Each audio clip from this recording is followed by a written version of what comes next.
د کہانی شروعات کیږي د یو ټرین سکیورټي ګارد نه چې داغه جوی نوم وي او جوی نن بیخي خوشاله نه وي ولې چې داغه سپروایزر داغه ډیوټي د شپې ولګوله چې د دې د وجه باغه ټوله شپه ویښ وي او چې په نن شپه د چا ډیوټي واغه بیمارو نو جوی بوس مجبورن داغه په ځای ډیوټي کوي لږ وخت پس داغه سپروایزر راشي او دراصل د جوی پروموشن هم کېدو والا وو خو داغه په ځای داغه د سپروایزر پروموشن وشي چې داغه د وجه جوی نورم خفوي اوس په ټرین کې جوی د ټولو مسافرو ټیکټ چک کوي چې د مخامخ نه یو ایلن نومي جنې راشي او دا د جوی ډیره زیاته خوښه وي او د ایلن کار دا وی چې هغه مسافرانو له خوراک راوړو نو ایلن جوی ته وایي چې زم ډیر زیاته خفه شم چې ستا پروموشن ودرېدو دا دوه یو بل سره خبرو کې او هغه نه پس جوی خپل کیبن ته راشي او دراصل دا ټرین لندن ته تلو والا دی خو د دې نه مخکې چې دا ټرین لندن ته ورسي هغه ټرین تیزی سره بریک واخلي چې دا یو ایمرجنسي بریک وي چې داغه د وجه د جوی سترګې کولو شي او د ټرین ناغه پایلټ هم راکوشي او د بریک سره دا ټول مسافر هم ډیر زیات په یاره کې شي ولې چې دا ټرین د یو ډیر خطرناک ځنګل منځ کې دی نو دلته جوی ټول شان کې ورته دا وایي چې زر به مونږ د دې ځای روان شو دینه پس د ټرین پایلټ په سپیکر باندې دا وایي چې یارېږه ما سم نشته مونږ به زر د دې ځای نه وځو او شاید د ټرین د لاندې سره غلي دي د دې د وجه دا ټرین ودرېدو او هغه ورته دا وایي چې زه ورځم او دا چک کوم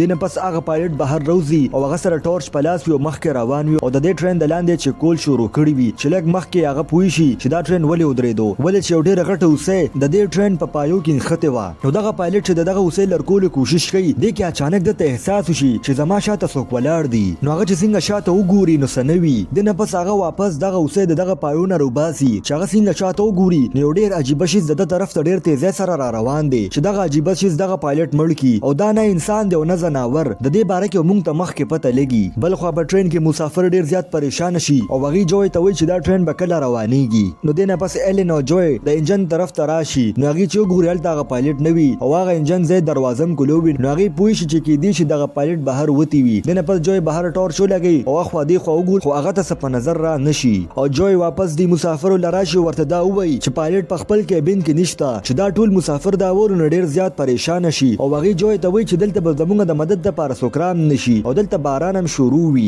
دلته یو کاروباري سړی چې داغه ایډرین نومي هغه د ټول مسافرو ته وایي چې موږ په داسې ځای کې یو چې دلته سیګنل کار نه کوي یا خو موږ پیدل مخ کې ځو یا موږ دلته په غنټو ناس یو د مدد لپاره به انتظار کوو او ماته دا نه لګي چې هغه ته پته ولګي نو موږ لپاره کار شي پیدل روان شو ولې چې دلته خوا کې یو سټیشن شته او په دې مسافر کې عمر دراز کسان هم شته چې داغي طبيعت خرابې دي شي د دې نه پس دا ټول مسافر دا ووي چې موږ له پکاره چاغه سټیشن ته لاړ شو حالانکه جوی دا نه غوښتل چې یو مسافر د دې ټرین نه وځي ولې چې د دې د وجه داغه نو کړه ته خطر کې دي شي خدا مسافر په زور راوړي د دې د وجه جوی مجبورن د دې ټرین د دروازه کولو کی او د دې ټرین ټول بهر روزي او د ځنګل طرف ته روان شي او جوی ټورچ په لاس د ټولو نه مخ کې وي د دې نه مخ کې دوی چاغه سټیشن ته ورسي جوی د هغه پایلټ لاش وویني چې دې سره دوی څنګه دا لاش وویني نو ټول د هغه ځای نه منډه کې واپس ټرین ته راشي خو دلته یو بوډا خزه خاوندي هغه بوډا سړی خو بره روخیږي ټرین ته خو چې څنګه خزه راخیږي دې کې په هغه کریچر حمله وکي چې کم په هغه پایلټ باندې کړی و چې دا بوډا خزه خپل ډیره زیاته زخمی کی او د نه پس مونږ ته د هغه کریچر لاس خي چې هغه یو ډیر يرون کې لاس وي او په هغه ټرین باندې لاس راکاږي چې داغه आवाज ټول مسافر اوري چې دې आवाज سره ټول مسافر ډیر زیات په دهشت کې راشي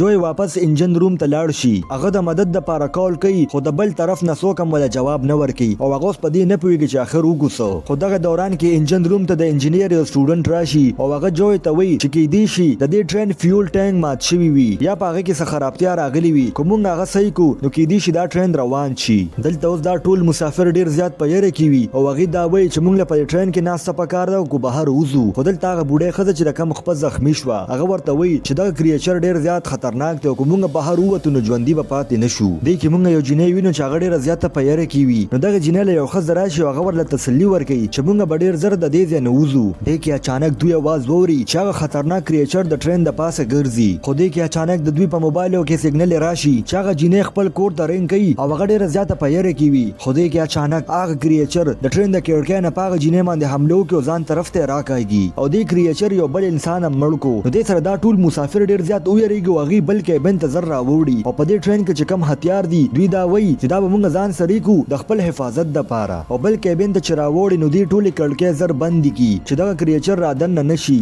د یو فوتبال پلیری چې هغه په نشه کې وي او هغه باتروم ته لاړ شي چې جوی ورپسې زر ورشي او ورته وي چې د دې باتروم نظر روزه خو دې کې هغه چې د باتروم دروازه کولاول نو هغه نه کولاوي دا دې کې اچانک هغه کریچر بره د ټرین چت مات کی او هغه سړی مړ کی چې دا د دې کریچر دریم شکار شو او جوی دا هر څه په خپل سترګو باندې وویني چې د سره هغه ډیر زیات ویریږي دا غزنه او تختی چې کریچر هم د پس ټرین تر نه نوزي او ایلن چې دغه کریچر وویني نو هغه لکه د بوت په شانو دريږي چې هغه کریچر څنګه په ایلن باندې حمله کوله جوی راشي او ایلن بچ کی او دا ټول په لومبي ځل باندې هغه کریچر وویني او دراصل دا یو انساني لیوه وي خو د دې نه مخکې دا خونخار لیوه چې دوی مړ کی دا ټول په یو ځای حمله وکي او ډیره بهادرۍ سره د دې خونخار لیوه مقابله کوي او مړ یې کی او دا ټول اوس دغه خونخار لیوه ته ګوري چې اخر دا څه شی دی خو لږ وخت پس دوی دغه په ګوته کې رنګ وګوري نو هغه پوه شي چې دا مخکې یو انسان و او اوس د دنه یو لیوه جوړ شوی دی نو دلته ورته دغه بوډا وایي چې د کم ښځې باندې هغه لیوه حمله کړې وه او خپې وله زخمي کړې وه هغه ورته دا وایي چې د نن 29 کاله مخکې یو داسې کیس راغلی و چې دغسې په ځنګل کې یو ټرین ودرېدو چې د هغې د پایو د لاندې سره راغلي وو او چې د هغې د مدد دپاره په سبا باندې ټیم راغلو نو هغه ټول مسافر قتل شوي وو او څه پکې غیب شوي وو چې د هغې تر اوسه پورې پته ونه لګېده خو اوس ماته د دې جواب میلو شو چې هغې سره اخر څه شوي دي او دا کیدی شي په هغه مسافرو کې یو مسافر وي چې د دنه لیوه جوړ شوي وي خو دغه بوډا لګۍ خبرې کوي دې کې اچانک د دغه بوډا سړي د ښځې په جسم کې بدلو راتلل شروع شي نو دې کې ورته اچانک ایډریان وایي چې دا اوس پرېښودل نه دي پکار دا ډایرکټ مړه کې ولې چې ماته پته راشي د دې نه څه جوړېدو والا دي او ایډریان چې په هغه بوډۍ ښځې باندې څنګه حمله کوي نو جو یې ودري او هغه ورته دا وایي چې دا اوس هم جمدی ده خو ایډریان ودرېدو والا نو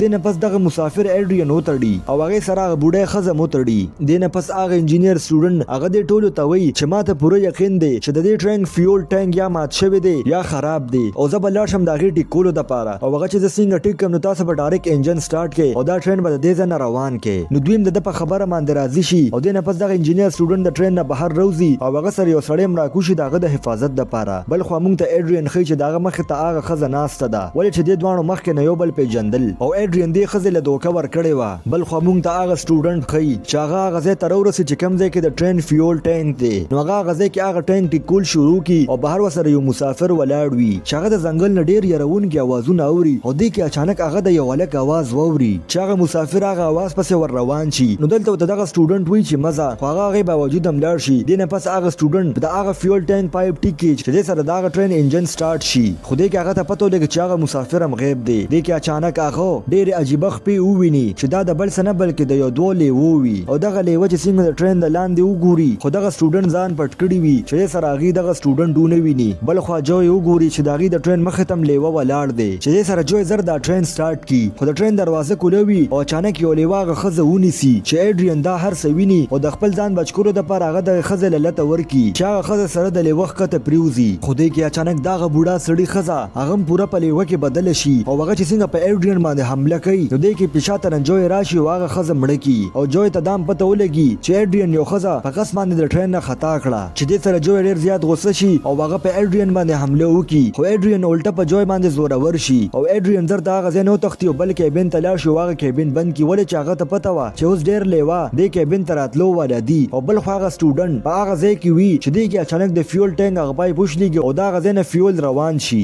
او بل خو هغه کیبن ته ډېر زیات لیوه راشي چې هغې په جوی په ایلن باندې څنګه حمله کوي دې کې هغه سټوډنټ راشي او په هغه کیبن کې اور ولګوي خو په هغه باندې هم د شاته نه یو لیوه حمله وکړي او قتل یې کړي بل خو ایلن او جوی د هغه ټرین نه روزي او د ځنګل طرف ته منډه کړي او د دې ځای نه لږ اخوا سټیشن دی خو دې سټیشن ته ځان ورسو نو د دې لیوو نه به دوی بچ شي خو دلته دغه لیوه دوی ګیر چاپیره ګیر کړي نو دلته جوی پوه شي چې د دې ځای نه مونږ صرف یو کس وتی شي نو دلته جوی ډېر په خفګان سره ایلن ته وایي چې ته د دې ځای نه ځه زه دلته ایسار یم ایلن خو نه غوښتل چې زه جوی یوازې پرېږدم خو دلته جوی ډېر زیات ضد وکړي نو ایلن د هغه ځای نه لاړه شي چې دې کې اچانک هغه لیوه راشي او جوی باندې حمله وکړي چې جوی د درد نه ډېره زیاتې چغې وي چې د ده د اواز په ټول ځنګل کې اورېدی شو او بل طرف ته په منډه منډه باندې ایلن هغه سټیشن ته راورسي او ایلن په دې مسافرو کې اخري یو انسان ده چې هغه د دې لیوو نه بچ و ژوندی راغله بل خوا موږ ته په ځنګل کې ایډریان ښیي چې هغه د خپل ځان بچ کولو دپاره په ځنګل کې منډې وښي خو لږ وخت پس د هغه مخې ته یو لیوه راشي چې هغه بل څوک نه بلکې جوی وي چې دې کې پې جوی حمله وکړي او ایډریان هم مړ کړي او دې سره دا کهاني ختمه شي او که ستاسو دا کهاني خوښه شوې نو دا ویډیو در سره لایک کړئ او چینل در سره سبسکرایب کړئ